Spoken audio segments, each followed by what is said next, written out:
good morning, everybody. Happy Easter to you. If you've never met me before, my name is Peter Smith. I'm one of the guys on staff here, and we're just so glad that you decided you could have done a bunch of different things this morning, and we're glad that you came here with us. It's Easter at Calvary, and so that means a couple of things, right? The first thing, and I know some of you have probably never been in here before, but here's the deal. On Easter, one thing that it means is this: that Easter Sunday morning, I reach way far into my closet, and I find a suit, all right?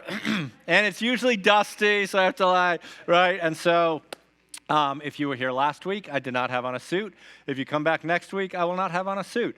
It will probably be 25 degrees outside, so I'll have on some jeans and a sweater. But for Easter, right, well, I throw on a suit for Easter Sunday. And another thing here at Calvary Church that we do on Easter is we do what Christians for centuries and for thousands and thousands of years have done together on this morning. On this morning, on Easter Sunday, in churches all around the world, there is a person in the front of the church who is either wearing a suit or wearing a robe or wearing skinny jeans with a flannel shirt untucked. And that person in the front of the church says some words, and then the people who are out there say some other words, okay? So don't jump your cue. Let me just make sure we all know what we're going to do, right? I'm going to say, "He is risen." And then we're going to do what all sorts of people in all sorts of churches have done already this morning. You are then going to say, "He is risen indeed." Ready? So He is risen, you're He is risen indeed, and I have confidence in you. The first service was packed out, right? Folks everywhere, and they did a pretty good job doing this back, but you've gotten a little extra sleep, you've gotten some more coffee. So I already know you're going to be able to do this louder and more vibrant than that service. Ready? So let's do what we do at Easter Calvary. Let's do what people around the world have done and are doing this morning. Ready? He is risen. B plus, okay? We're going to go for the A this morning. Ready?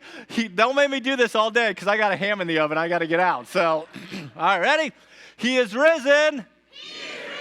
Oh, man, you put that first service to shame. They should be embarrassed. They should come back for a third service and try to do it better. So, well, thanks for being here. We're just going to spend a few minutes together opening up God's Word and thinking about some things. But before we do that, let me pray, and then we'll press into what God has.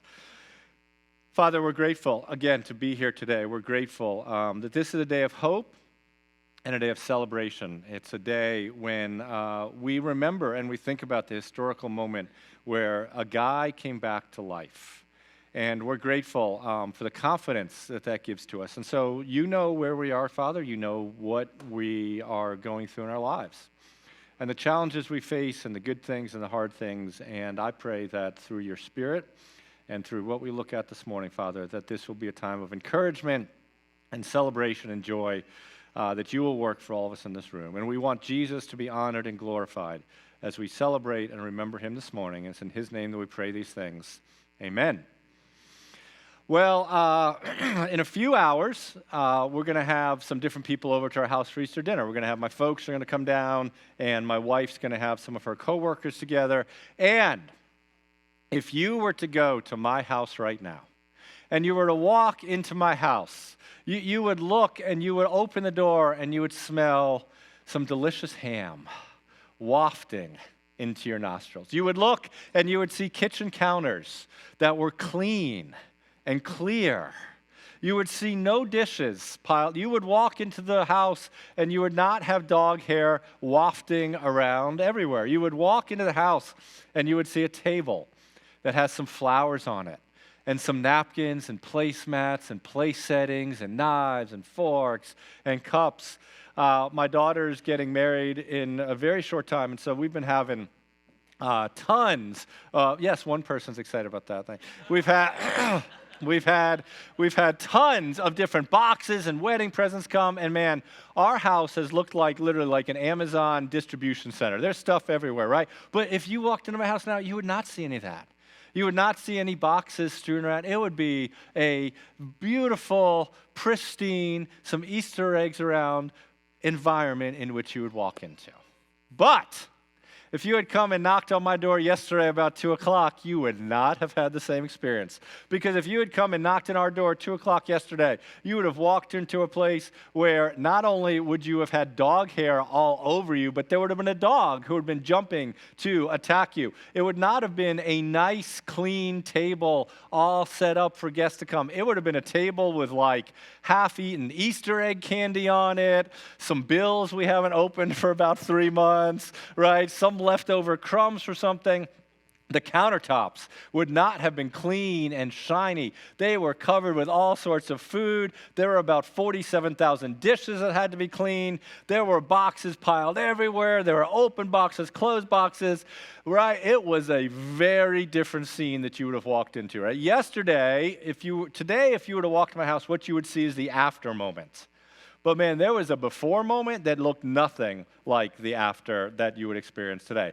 I don't have any pictures of that before and after contrast, but I do have some pictures of some different before and after moments to kind of share with us and to work through this morning. So, a couple of before and afters, right? My house was a before and after, but here is a picture of the President of the United States, a former president. Anybody know who this gentleman is?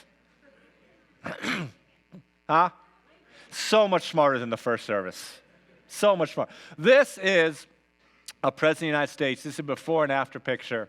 And this is Abraham Lincoln, when he first came into office. Before. This is a photo of Abraham Lincoln after the Civil War was drawing down. And it's this moment before a man is trying to navigate this incredibly divisive moment in a country. And this is the after, showing the toll that had put on the person. Another before and after picture is the city of New Delhi. New Delhi is a hugely populated city. There's lots of traffic. And on the left side here is a picture of New Delhi before 2020. On most average days before 2020, here's what the city of New Delhi looked like. But after 2020, after COVID, after lockdowns, after no traffic, after industry had shut down, man, the pollution had dissipated. And there weren't cars driving and traffic and pollution. And so, man, the pollution cleared away. It's a before and it's an after moment. Don't put this next one on the screen first. But if you are a product of if you grew up in the greatest decade that has ever existed in the history of humanity, and the greatest decade that has ever existed in the history of humanity are the 1980s. Come on! Everybody who's like 20 is like, man, I ain't never coming back to this church of old people again. Okay, but in the 1980s, if you were like me growing up, and man, if you grew up in the tri-state area, and you'd be watching your TV, and you'd be watching The $6 Million Man, which is the best show ever in the history of TV. There would be commercials that come on, and you would see a commercial with this fine gentleman's face on it, and you can pop it. And this, I think the dude's name is Cy Sterling or something like that, okay? And you'd be watching The $6 Million Man, and this dude would come on, and he'd be like, hey, I'm Cy Sterling, and here is a before, right? But then there's an after. And the after for this guy over here is, what you would hear is, hey, I'm Cy Sterling, and I'm the founder of the Hair Club for Men. And I'm not only its founder, but I'm its first client, right? This is a picture of your friend and mine, Cy Sterling, before, oh boy, looked like this. After his experience with the Hair Club for Men, this is what my man looked like. Now, as a kid, I'm like, dude, you got on some nasty wig, you're not fooling me with all this nonsense, right? But before and after. And then we got one more before and after to think about this morning, and here's the before and after. Here's a young child on his first day of school. You already know where this is going, right? This is the morning as his mom said, Billy, go put on your backpack and let's take a picture. And we'll take a picture of your first day of school every day until you're like 97. I'll still make you come. And he is happy. He's excited. Guess what? Here's the same young boy at the end of that first day of school. Before the first day, and after the first day. And in each of these realities, in each of these things, whether it's my house before or after, whether it is Abraham Lincoln, whether it's New Delhi, whether it is Cy Sterling with his no hair, lots of hair, whether it's this young boy, there was something that was before, and then there was an after. There was a before and there was an after, and in between those two things, there was this intervening moment that changed their experience.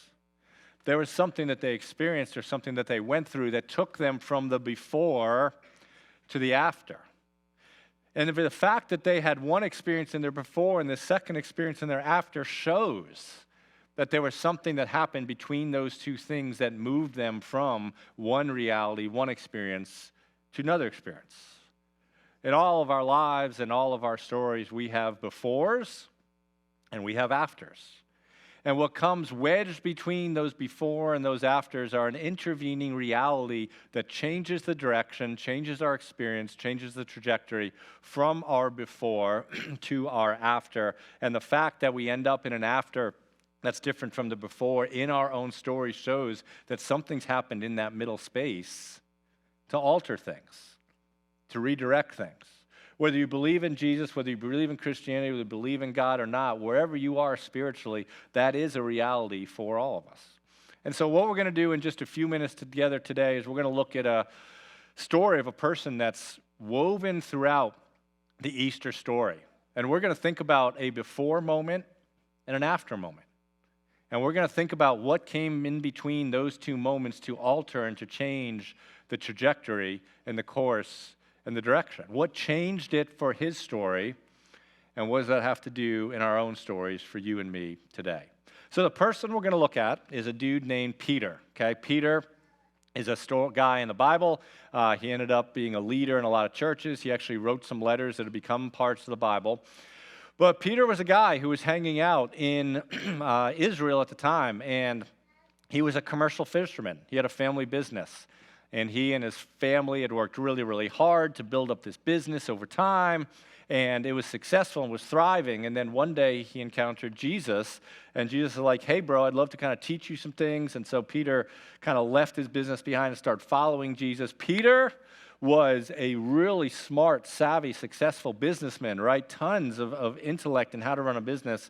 And Peter was a guy who the industry that he was in that day as a commercial fisherman was kind of a blue-collar, hard-working guy. Peter's a blue-collar, get up early in the morning, work hard all day, tons of smarts of how to run a business. And Peter, back in the day, if you were ever in a bar fight, or if you ever had to go knuckles and fisticuffs with somebody in the docks when you're cleaning the nets, man, Peter was the dude that you wanted to have your back because he was bold. He had a little swagger. There's stories of him mixing it up with people. Peter was the guy that you wanted to have there. And in the days before Easter, these guys have been following Jesus for several years now, and they come into Jerusalem, and as they come into Jerusalem after these years, they have all sorts of expectations on that day before Easter about what Jesus is going to do and what he's going to be. We are getting on the verge of another election cycle. I won't say anything else about that, right? We're getting on the verge of an election cycle, and we're starting to hear on Twitter or whatever news feed you follow, different people who are announcing they're going to run for office, right? Announcing their candidacy for president. And when that happens, when people announce their candidacy for president, it's usually a big hoopla. They usually go back to their hometown and they go to some place that's significant in their story, and they have family, and they have these signs, and they have balloons, and they either have like Bruce Springsteen, Born in the USA, or Lee Greenwood's like Proud to be an American, and they get up and there's this huge announcement where they're in that place and they're in that space, and they say, man, I am planting a flag in the ground today. I am running for office. I'm announcing my candidacy. And there's fireworks and old ladies cry, and everybody's like, okay, whatever, right? But it's a big deal when people announce their political candidacy. And when Jesus came into town that day and Peter was with him, what people thought Jesus was doing was, and in fact he was coming in town to kind of announce his candidacy. But not as a president, not as a senator, but to kind of finally come into town to say, hey, everybody, I am announcing myself. I am coming in an official way to say that I am going to be a political leader. I am going to be a king. And Peter and his boys thought, man, Jesus is rolling into Jerusalem to be a king. And they thought that Jesus was going to come into town before Easter, a few days before Easter, and he was going to make the first step in taking charge in his kingdom. Peter thought there were going to be initiatives, there were going to be take charge, that things were going to happen when Jesus comes into town to announce that he was king and started to act as the king. And on the Thursday night before Easter, Peter and some guys and Jesus, with these expectations in their mind, were having dinner together. And they were having this dinner, and they were Jewish people, so they were celebrating the Passover. And for years, and even in the months leading up to Easter, Jesus had been talking a lot about death and about sacrifice and about him being killed. And Peter and the boys are like, dude, this is just static. And he was repeating those ideas again, and after they had dinner together, Jesus was like, hey, you know what, I'm going to go away, and I'm going to spend some time myself, and I'm going to pray, and I want you to come with me. And on that night, the Thursday before Easter, the Roman SWAT team showed up, and they arrested Jesus. They arrested Jesus, they circled Jesus, they put him in cuffs, and they hauled him off to prison. And in that moment, Peter was like, whoa. Wait, this isn't part of the script.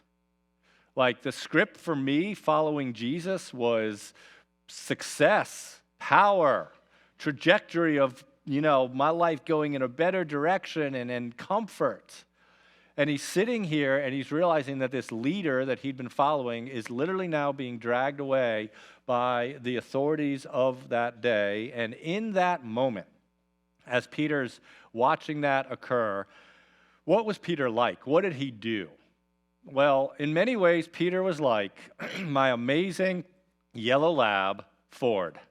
Do y'all know that I have a yellow lab named Ford? Some of you have been accosted by my yellow lab, Ford. I have a very lovable yellow lab named Ford. And here's the reality in our house, that every, couple times a week, we'll be in the kitchen, or we'll be watching TV, or we'll be doing whatever we're doing, and there will be this burst of yellow lab. There will be this flash of a yellow lab that goes like, and Ford will all of a sudden sprint through whatever room we're in, and he will slide under a table. He will either slide under a kitchen table or a coffee table or a dining room table, and in that moment, when that happens, that means that Ford has one of three things in his mouth. Okay? In that moment, when Ford does this little take off and run deal, Ford either has somebody's shoe, he has eaten more Havaiana flip-flops or Target flip-flops than we can even count. Old boy either has somebody's shoe in his mouth that he's nibbling on, or he's got a sock. Socks are not good because the rumor is they're going to cost me about $6,000 at the vet, and that ain't happening, right? So... Right? He's either got a shoe, or he's got a sock, or the most dreaded thing at all, I can tell somebody right now is emailing me. I cannot believe that a pastor of the church doesn't love your dog enough to pay $42,000 to heal him. Well, that's another conversation. But worst possible thing that Ford can have in his mouth is this. Ready? The Apple TV remote. I know, because that thing is like $42,000. I do not know why our dog is obsessed with the Apple TV remote, but he loves to grab that thing and nibble on it, which is not helpful. Every 2 to 3 days, Ford is hanging out, but then all of a sudden there will be this where he just takes off from wherever he is and sprints to another place, and he gets under the thing, and he does that because he doesn't want us to see him. He doesn't want to get caught in that moment, right? Obviously, he's not the smartest dog. Because it's like, bro, if you don't want us to see us, don't go sprinting past us to the table. But in that moment, when Ford doesn't want to be noticed, when Ford doesn't want to be seen, when Ford doesn't want to be caught, what he does in that moment is dude takes off running. Dude takes off running. And on the night before, on this Thursday night, part of the way Peter responded in this moment is he did just what Ford did, and Peter took off running. One of the biographers of Jesus records these words about what happens on that night. It said, It talks about Jesus being arrested, and then it says this, then all the disciples left him and fled. Peter hightailed it away from Jesus because he didn't want to get caught up in it too. And in the following minutes and hours, Peter did a lot of different things, ongoing things in these before moments. Peter always used to be at the center of the action. Whenever there's something about Jesus going on, Peter's there. But we see in this moment, look what it tells us that Peter does in this moment. Instead of being at the center of the action, we read these words. Right, then all the disciples loved him. Then those who had seized Jesus led him to Caiaphas, the high priest, where the scribes and the elders had gathered. And the next few verses tell us what Peter. And Peter, right, Peter wasn't like at his side. Peter wasn't like, Jesus, I got your back. Peter wasn't like, man, I'm going to bust in there and tase some people and knock some heads. What Peter's doing is following him at a distance. Peter has taken off running, like scattering, like bad guys when the police show up. And then Peter, once Jesus has hauled off, Peter's starting like, well, I'm going to kind of see what happens, but he's following Jesus in the shadows, not being noticed. Then Peter doesn't want to get too close to him. And so we see what happens next is Jesus is led away for a hearing. It says this, now Peter was sitting outside in the courtyard. Didn't go into the hearing with Jesus. He's outside of the courthouse in that day. He's kind of hiding. He's trying to blend into the crowd. He was sitting outside the courtyard, and a servant girl came up to him and said, you also were with Jesus the Galilee. But he denied it before them, saying, man, I don't know what you mean. Then Peter has another conversation. And when he went to the entrance, another servant girl saw him, and she said to the bystanders, hey, this man was with Jesus of Nazareth. And again, he denied it with an oath, saying, I don't know the man.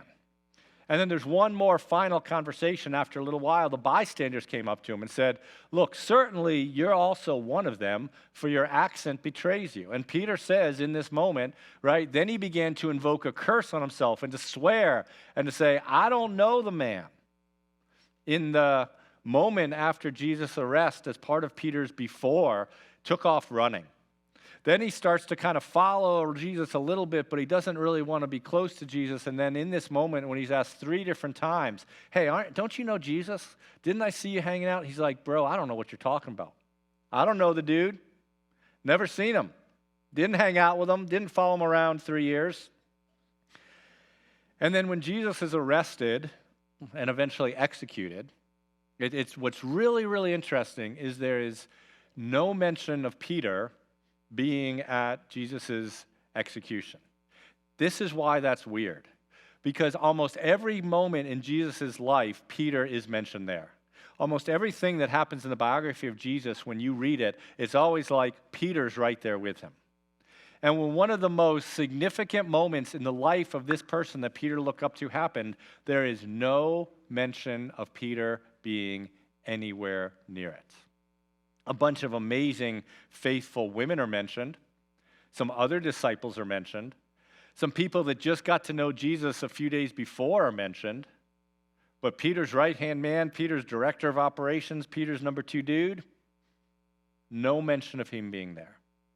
And most scholars think that's because Peter wasn't there, because he didn't want to get caught in this moment. He didn't want to be present. He didn't want to be associated. He didn't want all the problems Jesus were experiencing to become part of his problems. Whether he was there or not, we do know what Peter was doing like in the hours after Jesus' crucifixion and death, because one more biographer tells us in John 20, verse 19, it tells us how the first day of the week, the doors were being locked where the disciples were for fear of the Jews. Peter was in a safe house. He was in a safe house, hiding away, locked away in the safe room, because he's like, man, if those guys that arrested Jesus come, I got to protect myself. I don't want to be near them. Here's what we see about Peter. Here's some kind of observations about Peter in his before moment. He avoided being too close to Jesus. In the before moment, he denied knowing Jesus. He's not specifically named at being present at the crucifixion, and he's hiding away, locked in a safe house somewhere in some mystery location because he doesn't want to be caught. That is what Peter is like before Easter Sunday. Before. But then there's this amazing snapshot. There's this amazing snapshot of Peter just a month or two after Easter. And it's a fascinating before and after situation because where Peter was before Easter, he's not in that same place after Easter. We're about 2 months after Easter Sunday, and Jerusalem, it's this high holiday for the Jews, and Jerusalem is packed. I mean, you think like New Year's Eve in New York City, right? Tons of people everywhere. And Peter's giving this sermon, Peter's giving this conversation, and here's what Peter is saying, right? He's part of the action, and we read about how there's devout men from every nation under heaven, and here's what Peter is saying to these people in the city that day. He's talking to this crowd, and he says, this Jesus, delivered up according to the definite plan and foreknowledge of God, you crucified and killed by the hands of lawless men. A few days, right, a month or so ago, Peter's like, I don't know the guy. I don't know anything about him. I don't want to talk about him. And this day, Peter's like, hey, there was this dude named Jesus, and you guys wrongly executed him. He's boldly talking about Jesus. Peter had this before and after moment. It's before and after moment. Before Easter, Peter's running and hiding. Before Easter, what we see is Peter's trying to avoid attention. Before Easter, Peter's denying Jesus. Before Easter, Peter is hopeless and scared. But after Easter, man, Peter is in the center of the action. Peter is visible in the city. Peter is defending Jesus. Peter is hope-filled and confident. Peter went from running and hiding to in the middle of the action. Peter went from trying to avoid attention to being the center of attention. He went from denying Jesus to defending Jesus, and he went from hopeless and scared to hope-filled and confident. And the question is, between these two things, what was here? What was here? What took Peter from the before to the after? What happened in that moment to change the trajectory of what Peter was doing? Well, Peter tells us. Because in that first sermon, he explains to people what had happened. And he says this in this sermon. You want to know what was here in my story, Peter says? Here's what was here in my story. He says, this Jesus, God raised up. And of that, we are all witnesses. What Peter is saying is, hey, let me tell y'all something.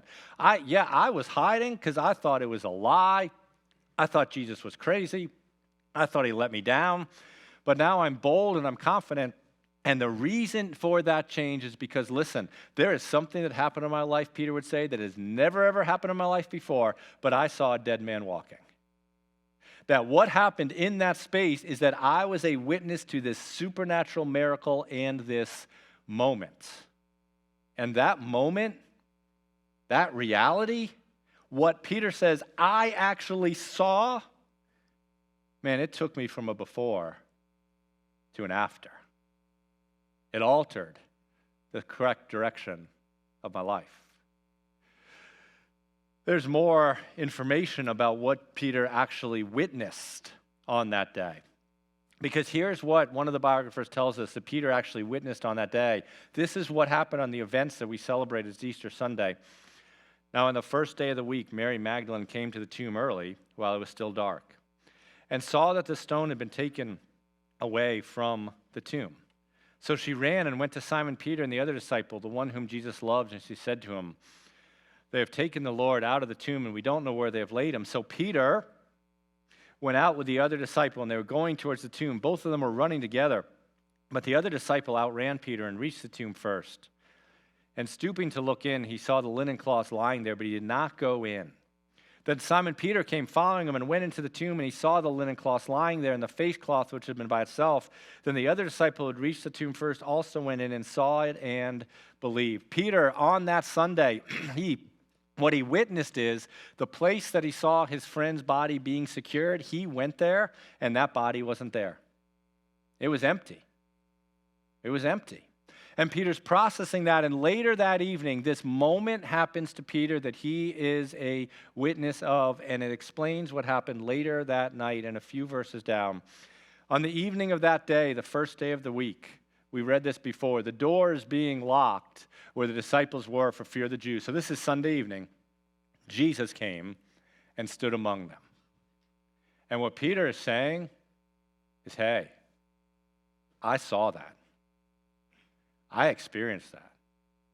And that is why I am bold, I am unapologetic, I am in the middle of this huge New York City, New Year's Eve celebration with thousands of people around, and I am confident about Jesus because that is what I saw. I saw the fact that he is risen. And it moved me from a before to an after. Now, maybe some of us in this room today, we're in a before place. We're in a before place that maybe tracks with where Peter was to some degree. Maybe we're in a before moment where you and I were running. We're running. Maybe we don't know if there's a God. Maybe we know there's a God. Maybe we don't care that there's a God because we're just running somewhere from him. And we think what we're running towards is better, but deep down in the middle of the night, we know it's not. And sometimes when we realize what we're running towards and what we're starting to receive isn't better, what you and I sometimes do in that moment, we just run harder to it. And it keeps lying to us. Keeps letting us down. Over-promising and under-delivering, but man, we're just running. Maybe this morning, our life has gone a direction we didn't want. And we were like Peter. And we thought to ourselves, hey, well, maybe if I decide to follow Jesus, right, everything's going to be perfect. And we tried it, but something happened. And so we're like, man, I don't want to know the dude. We're denying Jesus. Maybe some of us in this moment, we don't know what we believe spiritually. We don't know what we believe, but what we do know is we feel pretty scared about something. We're like Peter, and we feel pretty hopeless. We feel pretty empty. And maybe for you, or for some of us, God wants to use this Easter to move us from our before to an after. Maybe God wants to move some of us this moment from a before to an after. An after where there is confidence, where there is peace, and where there is hope. And Peter, in this sermon, tells us how to get there. In this sermon, or in a later sermon, a few weeks later, some other point later, Peter says these words to people about how to get there, right? He's given another sermon, and he says, to him all the prophets bear witness that everyone who believes in him receives forgiveness of sin. What Peter's saying is the switch from the before to the after is linked with this, receives forgiveness of sins. Many years ago, when we had 3 kids, we had a green Isuzu Trooper. And a few of you have heard the story probably of our Isuzu Trooper, but maybe a bunch of you have never heard it. But it was a green Isuzu Trooper, and our kids were younger. We were living in Atlanta, and they were all in car seats at the time. Now, I don't know if you know anything about Isuzu Troopers, but I mean, they're an SUV. They're kind of high. They're kind of tall. They're kind of wobbly, and they're narrow. And so what we would do is we would be able, through a law of physics, to somehow cram all of the 3 car seats into the car, right? But the back seat of the car was about like the width of this keyboard. And so we would do this magic trick where like my wife would be pushing all 3 car seats kind of together and we would slam one door, right? And then we'd run over to the other side and you kind of have to do like a football block to like, close out of the door. And then when you slammed both doors hard enough, it would like the car seats and they'd kind of be like on top of each other and they'd be wedged in there. But we were getting to the point where the kids were going to be out of car seats, and it's like we can't keep slamming doors like this every time we go to Target because they don't all fit in here, right? And so we decided we had to do one of the worst possible imaginable things in our lives. that we had to do this thing in our story that brought shame to entire family, that we had to get a minivan. And we did. So we're like, okay, we can't keep slamming the door of these cars anymore because they don't fit. Well, we're getting bigger. And so we had arranged, we were able to get a van out in Oklahoma. We were going to go fly out there. And so it was a little bit before rush hour in Atlanta, and we were driving in the car in the trooper with all three of our kids and my wife. So my wife and I, we had 3 kids at the time, little kids, car seats. We're driving to my sister-in-law's in Atlanta. We're going to drop the kids off. We're going to hop a flight. Boom, get the car. And we're driving along in the car, and we're doing what all families do, right? Kids are fighting in the back, so you're just randomly throwing them goldfish. Just when the goldfish doesn't work, you start throwing them chocolate, right? Just right? So no, they're not fighting. Now they're not fighting anymore because you know what we did? We put on the Wiggles. Anybody remember the Wiggles? Now I know like all the kids are into Bluey, but we lived in a generation where there was Barney and the Wiggles, right? So we had the Wiggles screaming their little Wiggle songs in the back. We had kids eating the thing. We had the car seat. We had how much longer? It's rush hour. We're driving along. We're zipping, blah, blah, blah. And I'm driving. And out of the corner of my eye, I see this object kind of just catch my eye, this object kind of starting to come a little towards me. And I'm like, okay, whatever, Wiggles, we love the Wiggles, we love. And then I kind of notice that this object is still coming towards me. And it's coming faster, and it's coming closer. And then what I notice is this object that's coming faster and closer towards my family in our SUV that's on the way, that's having a great moment and a great day, was a Corvette. A very narrow, a very skinny Corvette, you know, the low to the ground, wedged kind of nose. And man, this thing was barreling towards me. And in that moment, I'm kind of like, I don't exactly know what I thought, but I think the thought was something like, I think this is about to be interesting. Well, that was an understatement because that thing didn't slow down and I couldn't get out of there was nowhere to go. We were going, there were cars, and so this Corvette, man, it didn't slow down. It sped up, and it actually came. And in this moment, I can still remember the sound of the collision. I mean, it was this. If you've ever been in anything like this, you know what I'm talking about. It was this metal on metal that hit at a pretty significant high rate of speed. And that Corvette, we're elevated, it's low. That Corvette not only hit us, but it got wedged underneath us. And then what starts to happen when a Corvette gets wedged under a Isuzu Trooper, man, we started to roll. And I'm holding on to the steering wheel thinking to myself, this isn't good. Now, if you've ever been in that moment, what people tell you about those moments are true. It all goes in slow motion. And in slow motion, literally, there is this reverberation of this crunch of metal. There is the squeal of tires. There are kids screaming. There are sippy cups hitting windows. There is glass breaking. There are the Wiggles singing. Yeah, yeah, yeah, yeah. It's all happening at once, and we start to tip. And we start to tip, and we boom once, and then we start to roll again, and then we boom back again. And man, time standing still. And I'm thinking to myself, is this it? Literally, I'm thinking to myself, is this it? And my first thought is, man, how's the family? And I see my wife over there, and she's trying to process what's going on. And so I look around to the back seat, and I'm like, I don't know what's, and I turn my head, and I see my kids dangling out of their car seats. Dangling out of their car seats. And I'm thinking to myself, well, man, I'm the dad. I got to fix this moment. I got to figure out what to do in this moment. And so we're on, right? And I'm trying to get out of the seatbelt, but I'm stuck. I mean, it's wedged. The seatbelt's stuck.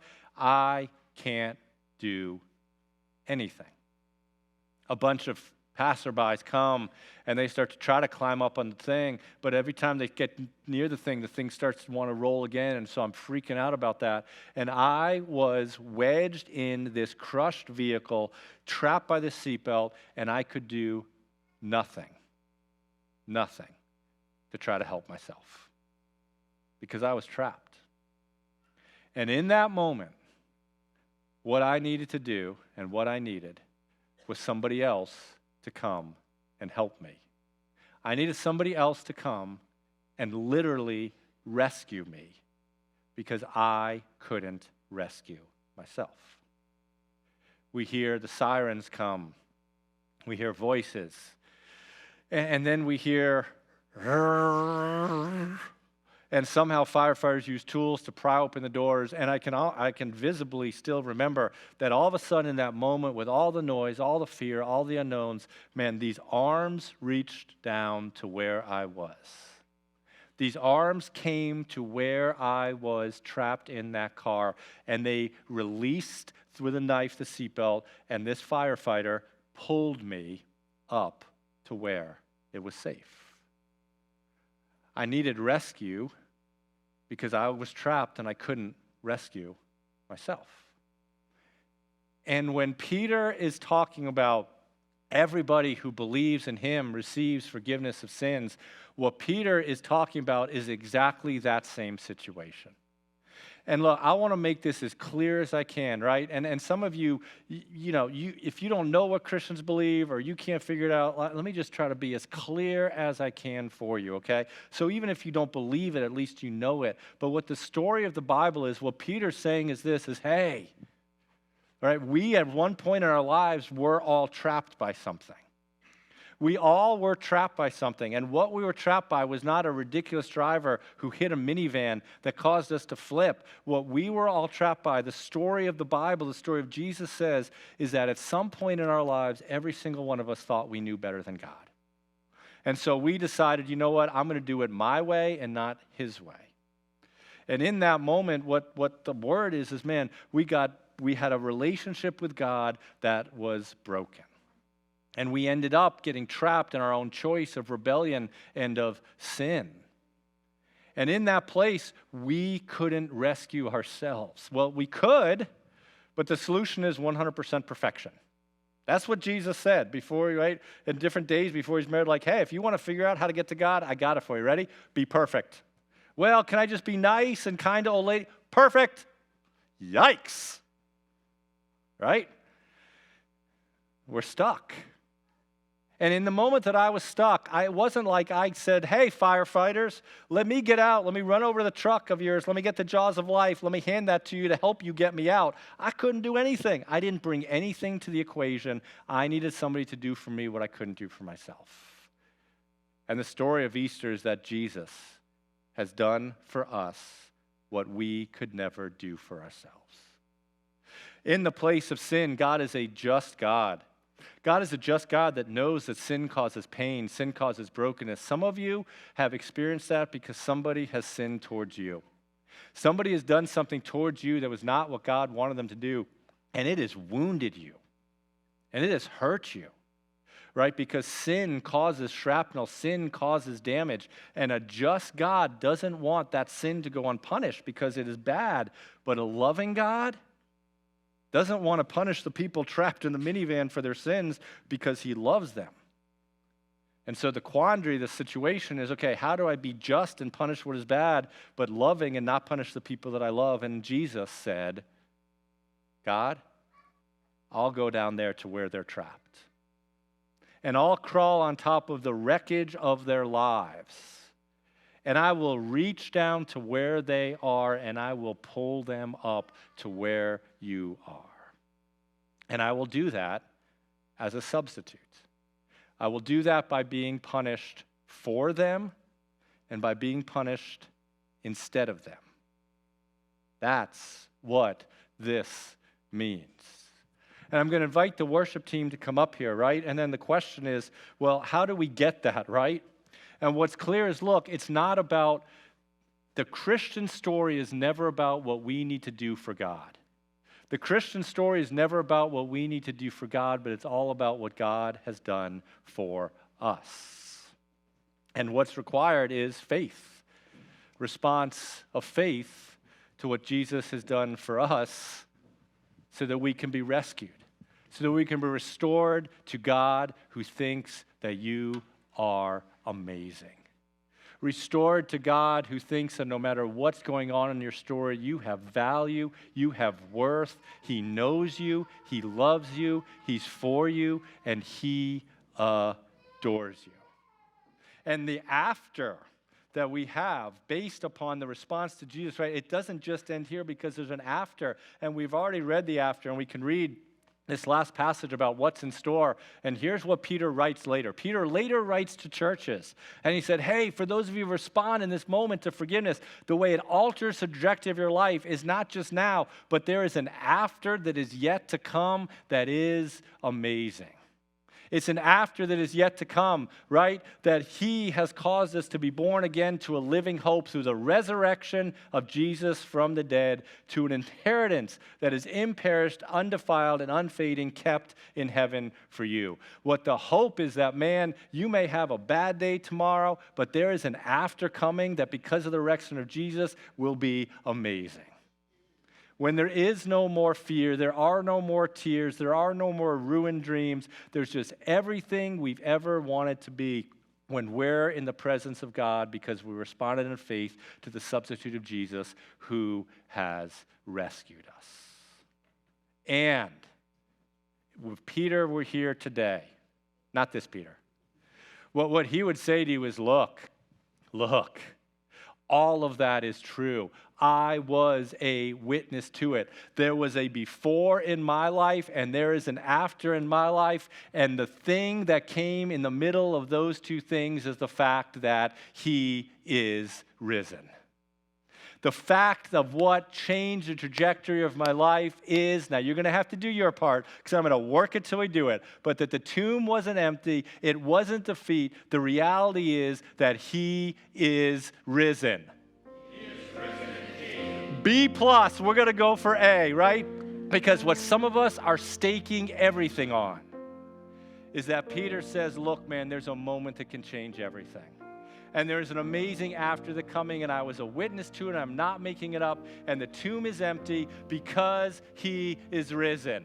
He is risen. So together as a body, as we end our service, let's sing and let's celebrate that fact. I'll invite you to stand, and we'll end our service.